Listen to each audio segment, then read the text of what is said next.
Alright, I got two turbos out here for you guys from MaXPeedingRods. We got a small turbo and we got a bigger turbo, but both of them have different technologies in them. So some of you guys may know MaXPeedingRods has been in the turbo game for some time. They started out with your basic journal bearing cast turbos, and then they upgraded all the way to your ball bearing turbochargers with forged aluminum wheels for the compressor. And that's the two differences we have here. We have the top end model here. This is the GT2860 or the 2871, and then this is the GT3582. This is a value big turbo option here with the basic necessities, and this is going to run you about $150 and make about 600 horsepower. This small one, the GT28, is going to run you about $585, and it's going to push about 350 horsepower. So depending on what application you're using it, there's a couple of key differences here that we're going to go over.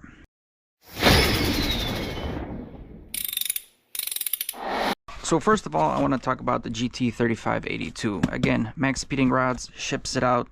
Nice box, well protected, as you can see.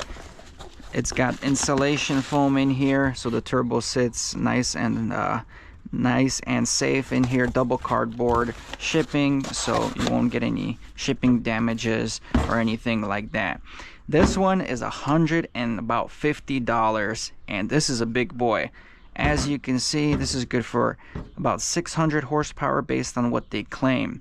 So let's talk a little bit about the turbo and what's included. Starting off with what's included in this one, you got a little MaXPeedingRods brochure. They do everything from coilovers, suspensions, performance parts, generators, connecting rods, a lot of things. You got your installation instructions for the turbocharger, a troubleshooting guide, metal gaskets for both the downpipe and the turbine side, couple gaskets here, and their logo here, a nice little sticker. Now going into the turbocharger, what do we have here and what is involved to make this a 600 horsepower capable turbo? Well, let's start off with the hot side, the turbine side. It all starts with a T3 flange. So if you're running this turbo, you want to connect it to a T3 manifold. With that being said, this is a 0.63 turbine AR hot side, and it's got a 4-bolt downpipe flange here that you connect it to. This is a 3-inch housing. As you can see, it's about a 3-inch housing right over here, so plenty of exhaust flow. Your back pressure is going to be eliminated with this turbocharger. It is a journal bearing turbo, so we do need oil to run through this continuously to feed those bearings. There's no problems with journal bearings, guys. A lot of fast cars come factory with journal bearings, so don't feel like if you don't have a journal bearing, you're not in with the competition, because these are just fine. Just keep them lubricated, keep oil flowing through here, and you are good. The center cartridge also gives you the option to run water cooling on this. So this is an oil cooled and water cooled capable turbo. And again, you got your oil feed right up top, oil drain on the bottom, and the water lines. With the turbine side pretty much being covered right now, let's talk about the compressor. As you can see, nice little logo engraved on the compressor side. You do got your boost reference already pre-tapped into the housing. This is a 0.7 AR compressor housing, so it's a little bigger boy. It's gonna flow a lot of air through this whole thing to get that power that you need. As you can see, this is a 4-inch intake housing here. Yep, just about 4 inches here, and this housing has the anti-surge compressor housing. And what that means is, in case it builds up too much boost, it's going to vent it out and eliminate compressor surge. This is a good option to have. sometimes when you mismatch your turbo to the engine, you will build compressor surge, and this is something that's going to eliminate that, or at least reduce it. So you can see there's a little slit inside the housing there. Air gets pushed back out through the intake compressor housing right over here. As you can see, MaXPeedingRods balances their turbochargers, so you can see right over here that everything is shaved off to balance this turbo to run a long, healthy life as well. So overall, pretty simple turbo design. There is no external wastegate. This kind of setup here, you will need a external wastegate to run on top of this turbo, but this is the best bang for the buck. If you're looking for 400, 500, 600 horsepower, this is the go-to. I get a lot of guys interested in the GT3582 because of how simple it is.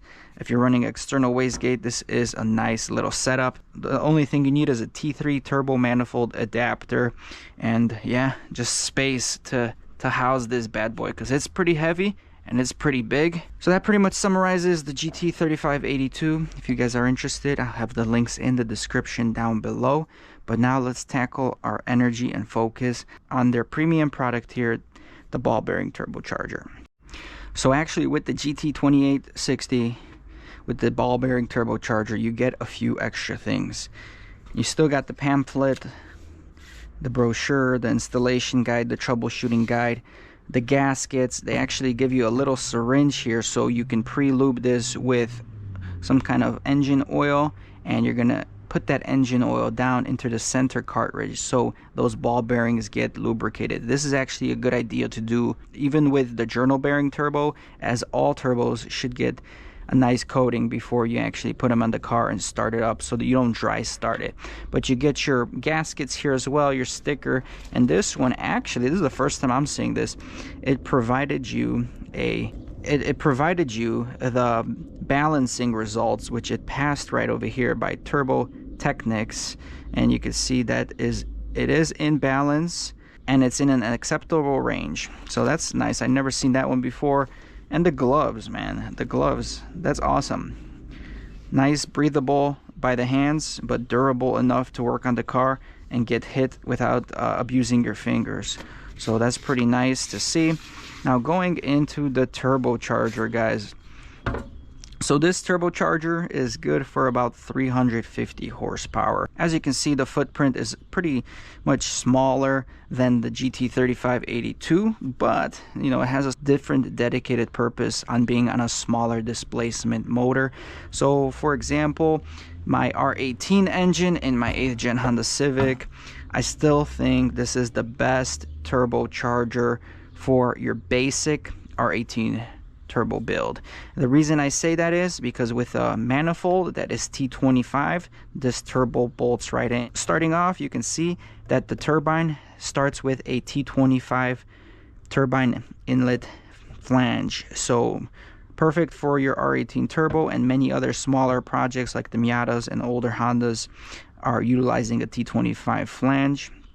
This is a .64 AR turbine housing, so it's still is going to give you a good mid-range and increase some of that performance towards the top. You're not choking the power potential by running a small turbine AR. So this is great. As you can see, this one is internally wastegated. You can see the turbine flap right over here, which is controlled by a internal wastegate. These probably run anywhere from like 8 to 12 pounds of pressure from the factory setting, so depending on what you're running it on, you may or may not have to change the wastegate setting just to match how much power you're searching for. But again, internally wastegated.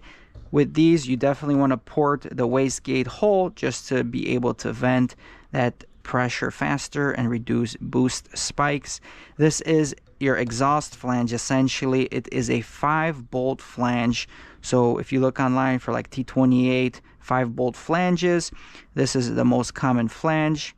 You can really see by this bolt pattern right over here. And again, the cool thing is this is internally wastegated. Everything is more compact and handy.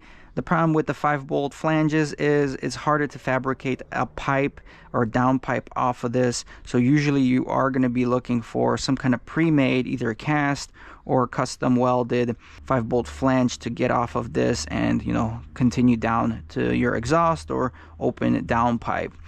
But 0.64 AR here.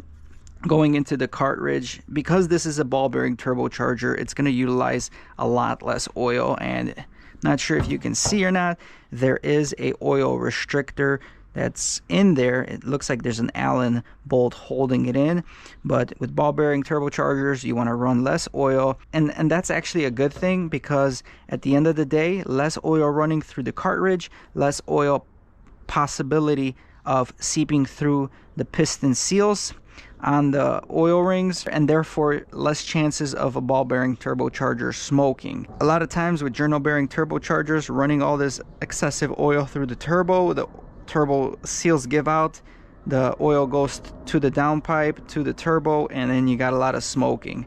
But this cartridge is also water cooled, same thing like the GT3582, so you can oil cool it and water cool it. Water cooling, pretty important with a ball bearing turbo, since there's not a lot of oil running through it.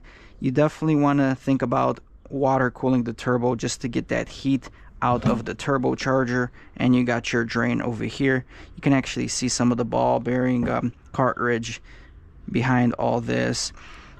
And that pretty much summarizes the turbine of this turbo, but let's move on to the compressor.